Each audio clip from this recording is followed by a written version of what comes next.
Hello, I want to say a word of greeting to all the pastors and leaders out there on this exponential kind of this web page and Facebook page and YouTube page. And so, listen, I want to just say a word about the George Floyd situation. And if you've never thought about what exponential means, well, you can see what's happening right now all across America, all around the world, where the protests and the anger and the fear igniting protests, and of course the horrible death and murder that happened with Mr. Floyd, and the outrage that it provoked. And I wanted to share a couple of things. First of all, there's a glimpse of what exponential looks like. It's exponential horror, exponential hatred, exponential fear, exponential response. As I looked at it, it feels like to me that it's a lot more than just one person being murdered. Not very often do we actually see a real murder happen live on TV. You see it a lot in movies, kind of happen, but it's the response. It's people, both white and black, like horrified by this, and it feels to me like it's more than just this guy was killed. It's more like there's some kind of fear and anger and rage, and so I started calling my friends that are different ethnicities, black, African Americans, other black friends that I have around the world, and just asking them questions. Maybe questions that I've not talked to them about.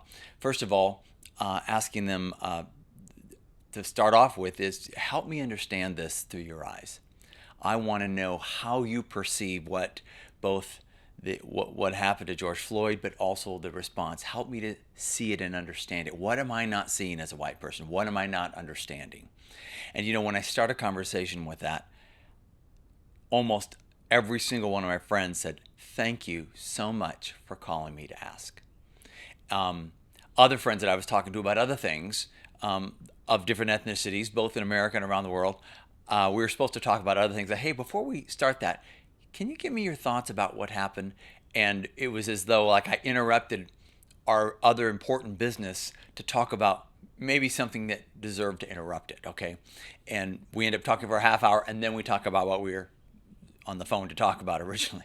And so I just want to encourage you, especially if you're a white person or something other than the a black ethnicity, to have an awkward conversation. Probably the black person's not going to start this conversation. You're going to have to start it. I got to tell you, I made so many discoveries that things that I've learned. For example, some of my good friends that lead churches, that the husband and wife are black, their children are in a bus on the way home to be dropped off, but they were new to a neighborhood, and the bus driver wouldn't let them off the bus because there's no possible way they could live in that neighborhood, and took them down to another neighborhood, and the mom had to drive and go pick them up. What is up with that? Other friends of Katie's that, my wife, if you don't know, who they're African American, and they're walking through the store being followed because they're suspected of shoplifting. What is up with that? One of the things is, I'm talking with some of my friends, I'm asking, I've heard that that black people are always afraid to be pulled over by policemen. They're afraid they're going to get shot and killed. They're wondering if this is the moment they die. And I thought, so I mentioned that to them, and I say, I've been pulled over lots of times, and I've never thought one time that I might die. And so there's a whole different framework and a whole different set of realities. One of the things I learned from one of my friends is that he said, "Ron, in order for me to be successful here in America, I have to learn the white culture.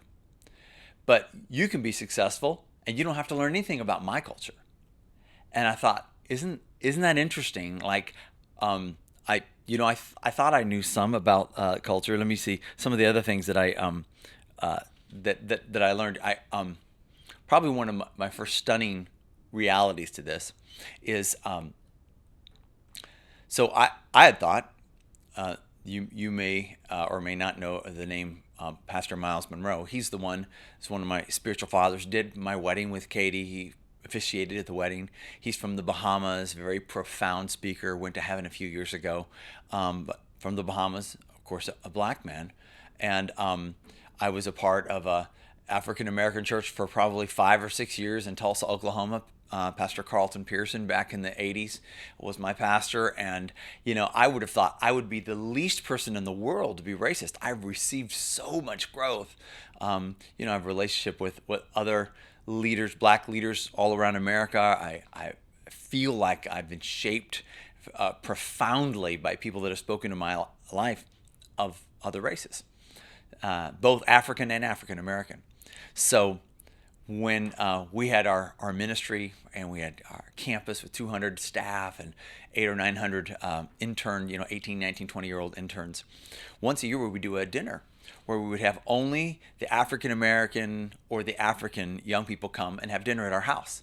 And we would tell them, bring whatever food you want, we'll pay for it. We want you to cook culturally appropriate food, what you like eating. We want to eat it with you. Bring your instruments. We're going to play music, and we're going to talk.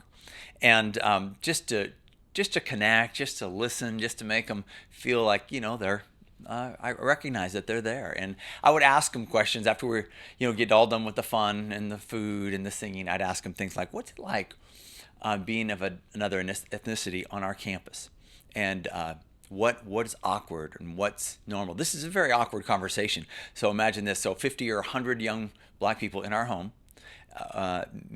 from all over the world, mostly from America. Katie and I are the only white people, and we're asking these questions. Then I would ask, do you think there's racism on our campus? And all of a sudden you could hear a pin drop. And everybody looked around as if to say, is he really asking that question? And finally I had to pull it out of them. Do you think? And they started nodding their head. And I said, what are you talking about? How could there possibly be racism? I've had the black leaders of the world shape my whole heart and life. How could it be? And so I started asking, give me some examples. And so someone would tell me, well, one of my roommates had never really had a black friend before, and you were asking me questions like, are you in a gang, and things like this, and just insensitive kinds of things. And so although it was very awkward for me to ask that question in that group, it was very enlightening. So one of the things that I feel when I look at that horrible picture of the guy with the police guy with his knee on George Floyd's neck, I think, this is just unjust. It's just not right for anybody to be, killed like that. And I think, but what can I do?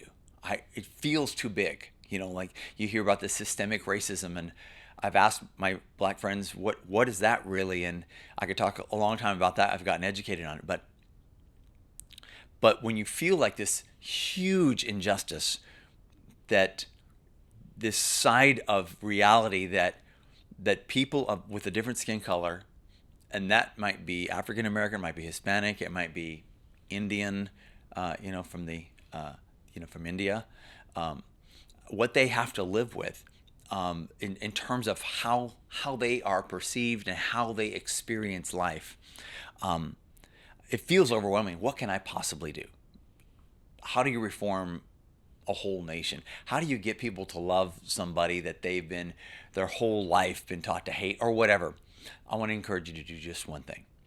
If you're a leader, if you're not a leader, whatever role in life, you're a pastor or not, I want to encourage you to have an awkward conversation. Specifically, if you're white, if you're Anglo, find somebody that even if you don't know them that well. Get them on the phone, get them on FaceTime. I know there's social distancing still going on, in some places at least. And get them on the phone and say, listen, just ask some questions. I want you to educate me. Help me understand how you're feeling. I was asking my friends, how are you talking to your kids about this? How are you talking around the table about this? How are you talking to your congregations about this? Like, what are you telling them? How are you helping them to think through this? And just ask them, try to see the world through their eyes for a minute. Try to understand. And, one thing that I think is challenging, because as a white person, if you see somebody who's very successful African American, you think they have no problems. There's no racism for them. Look at how successful they are. And as I asked my friends about this, the thing they would say is what you don't know is the story behind it. That they had to work 2 or 3 or 4 times as hard to get where they're at, or what their parents had to go through, and the racism and the horrible like one-liners that they were told growing up and things like this. And so I just want to encourage you to find someone to love. Listen, if hate can spread like exponentially, if violence can spread exponentially, then I believe love and the love of Christ can spread even more exponentially. And if you find one awkward conversation today, find one person, and I guarantee you the black person will not initiate this conversation. You have to do it if you're non-black. And just say, help me understand what you're thinking, what you're feeling. Pray for them if you can. Put your arms around them if you can, symbolically through FaceTime or whatever. And just at least seek to love, seek to understand, seek to be a person that has an eyes wide open kind of, I want to learn, I want to understand, because what I'm experiencing as reality is not what everyone else is experiencing as reality. And let's make the love of Christ spread virally as we have a conversation that maybe is a little bit awkward at first, but after every single one of these guys say, thank you, told me, my friend, thank you for calling, thank you for caring, thank you for wanting to know my opinion. I guarantee you'll get the same response as well, and you'll be a better person because you'll be more well-informed and more equipped to love people of other ethnicities that you don't know them, but you might know a little bit more about how they are perceiving life. Okay? God bless. We'll see you next time.